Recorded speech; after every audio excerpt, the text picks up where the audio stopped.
আর এবার নজর রাখবো বাংলার বাড়ির প্রকল্পে টাকা অ্যাকাউন্টে ঢুকেছে, কিন্তু রাজ্য সরকারের থেকে টাকা পাওয়ার পরও বাড়ি তৈরি করতে পারছেন না আলিপুরদুয়ারের জয়ন্তী বনবস্তির বাসিন্দারা।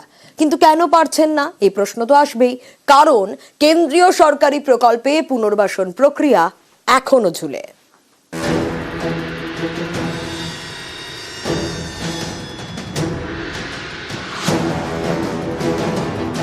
পশ্চিমবঙ্গ সরকারের বাংলার বাড়ি প্রকল্প, এই প্রকল্পে অ্যাকাউন্টে ঢুকেছে প্রথম কিস্তির 60,000 টাকা, তবু বাড়ি তৈরি করতে পারছেন না, কারণ জমি জট।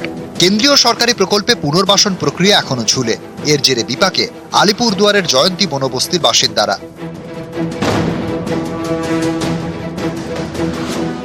আলিপুরদুয়ারে বক্সা টাইগার রিজার্ভ, এর মধ্যে রয়েছে জয়ন্তী বনবস্তি। 771 জন বাসিন্দা, এদের মধ্যে 71 জনের নাম উঠেছে বাংলার বাড়ি প্রকল্পে, যাদের মধ্যে 60 জনের অ্যাকাউন্টে প্রথম কিস্তির টাকা ঢুকেও গিয়েছে, কিন্তু তারা বাড়ি তৈরি করতে পারছেন না।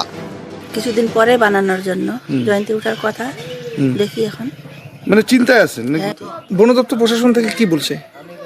আর ওদের কবে মিটিং হবে, মিটিং করবে বলে। সবারই তো ঢুকছে, ওরা কি করে, ওরা যা করবে আমরাও তাই করবো।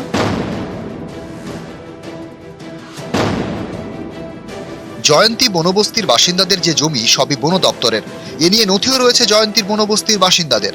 এদিকে ন্যাশনাল টাইগার কনজারভেশন অথরিটির গাইডলাইন মেনে জয়ন্তী বনবস্তিকে জঙ্গলের বাইরে সরানোর প্রক্রিয়া শুরু হয় গত বছর। এর জন্য জয়ন্তী বনবস্তির বাসিন্দারা নো অবজেকশন সার্টিফিকেটও দিয়েছেন। তাদের দাবি, পুনর্বাসনের পাশাপাশি পরিবার পিছু 15 লক্ষ টাকা দেওয়ার কথা কেন্দ্রের, কিন্তু সেই টাকা এখনো মেলেনি বলে অভিযোগ জয়ন্তী বনবস্তিবাসীর। এ নিয়ে সমাধানের আগেই তাদের অ্যাকাউন্টে ঢুকেছে বাংলার বাড়ি প্রকল্পের টাকা, এতেই তৈরি হয়েছে দোলাচল। পুনর্বাসন কোথায় মিলবে, কবে ঢুকবে কেন্দ্রীয় প্রকল্পের ক্ষতিপূরণের টাকা, এসবের উত্তর নেই। এর জেরে বাংলার বাড়ি প্রকল্পের 60,000 টাকা পেলেও বনবস্তির বাসিন্দারা সেই টাকায় বাড়ি তৈরি করতে পারছেন না বলে দাবি। আমাদেরকে এখন ফরেস্টের থেকে পারমিশন দিচ্ছে না, তাই আমরা খুব চিন্তায় পড়ে আছি, কি করব না করব। তার জন্য আমরা মোটামুটি একটা প্লাস্টিক দিয়ে আপাতত আছি, টাকা পায়েও আমরা বাড়ি বানাইতে পারতেছি না। যদি বলে করতে করবো। কেন করতেছেন না? কারণ ফরেস্ট থেকে উঠার কথা, তো যদি উঠে যায় চিন্তায় আছেন? চিন্তা আছে, যদি জীবিত থেকে কোনো অর্ডার দেয় তাহলে খুলে বাড়ি বানাবো। জয়ন্তী থেকে রাজকুমার কর্মকার, নিউজ 18 বাংলা। আর এবার নজর রাখবো জমি একটাই, কিন্তু যন্ত্রণা অনেক। কেন এ কথা বলছি? কারণ সরকারি জমিতেই আবর্জনার স্তূপ, একদিকে তো এটা গেল, আবার সেই জমিতেই ব্যবসায়ী বসিয়ে তোলাবাজির অভিযোগ। সরকারি বোর্ড উঠিয়ে একের পর এক অস্থায়ী দোকান, আর এতেই ধূপগুড়ি পুরো এলাকায় শোরগোল।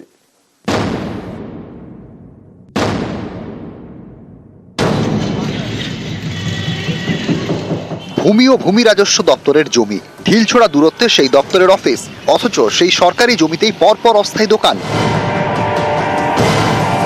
এখানেই শেষ নয়, সরকারি জমিতে আবর্জনার স্তূপ, এতে দুর্গন্ধে টেকা দায়। এ ছবি জলপাইগুড়ির ধূপগুড়ি পুরো এলাকার।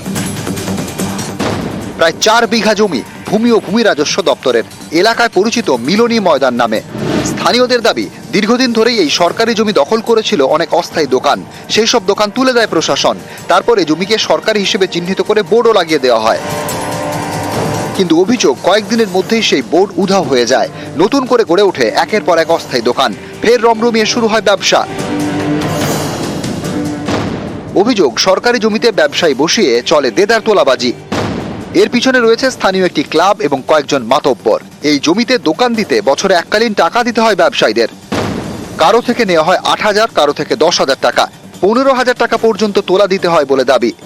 আমরা তো ওই টাকা দিই না, ক্লাবে যখন পুজো হয় তখন আমরা টাকা দিই। কত টাকা নিয়েছে? ওনার থেকে যেমন 8,000 নিয়েছে। ওর একই সময় সবাই সমান দিয়ে, মানে সব পূজাকেই তাই দেন না, খালি স্টেজ ক্লাবে রেখে দেয়। এখানেই শেষ নয়, মিলনী ময়দানে দিনে দিনে জমছে নোংরা আবর্জনা। সরকারি জমিতে এভাবে আবর্জনার স্তূপে দুর্গন্ধে টেকা দেয়, অথচ এই জমি ঢিলছোড়া দূরত্বেই ভূমি ও ভূমি রাজস্ব দপ্তরের অফিস, যার অধীনে রয়েছে মিলনী ময়দানের জমি। বর্তমানে মিলনী ময়দানটা যা পরিস্থিতি দেখতে পাচ্ছি, এতটাই নোংরা আবর্জনা দিয়ে ভর্তি, যেখানে যে দূষণ বলতে গেলে পুরোপুরি মাত্রায় এখানে আছে। কিন্তু যদি এইটাকে বিউটিফিকেশন করা যায় তাহলে দূষণটাও হবে না এখানে, সেই হিসাবে এখানে একটা পরিবর্তন আনা অবশ্যই উচিত। বিএলওর সাহেব ওখান দিয়ে যায়, উনি দেখেও কেন পদক্ষেপ নিচ্ছে না সেই বিষয়টা জানা নেই।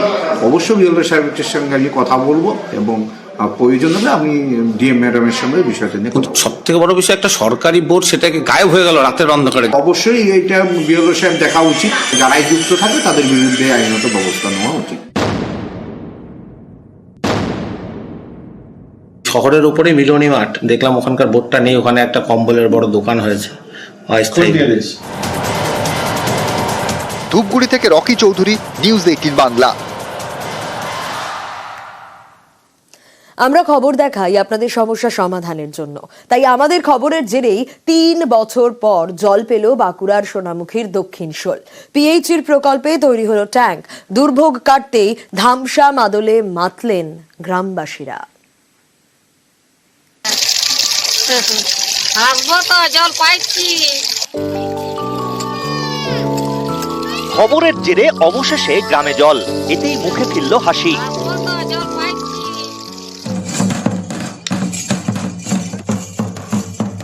জল কষ্ট মেটার আনন্দে ধামসা বাজিয়ে নাচ।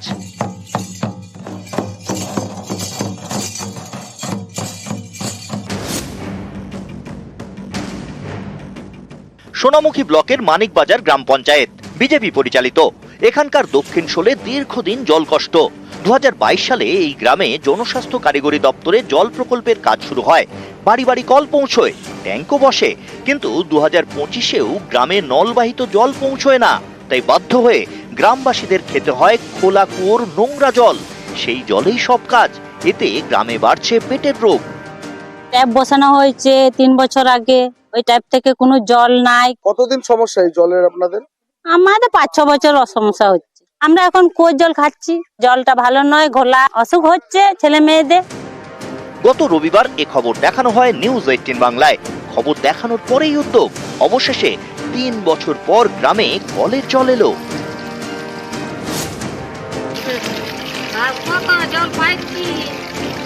তোমরা এসছিলে বলে জল পাচ্ছি, নাহলে কুয়োর জল খাচ্ছিলাম অন্তত দে। হ্যাঁ, এখন জল পড়ছে, জল লিখছি আজকে, জল পড়ছে, এখন জল খেতে পাবো। কুয়োর জল আর খাবো না এখন। তোমরা এসছিলে বলে বেরিয়েছে খবর দেখানোর পরে। হ্যাঁ। দুর্ভোগ কাটতেই ধামসা মাদুলে মাতলেন গ্রামবাসীরা। নিউজ 18 বাংলাকে অনেক অনেক ধন্যবাদ। কেন?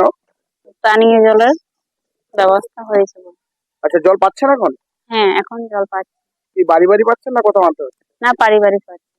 কারণ আগে কি সমস্যা ছিল আপনাদের? আগে কুয়ো থেকে জল আনতে হতো, নোংরা জল, এগুলো খাওয়া হতো, শরীর খারাপ হতো। এবার কি আর সমস্যা রইলো আপনাদের? এখন আর কোনো সমস্যা নেই।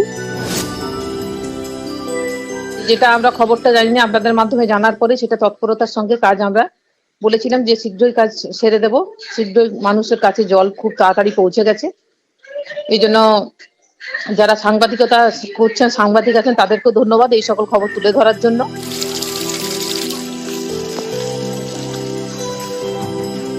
দেবব্রত মণ্ডল, নিউজ 18 বাংলা।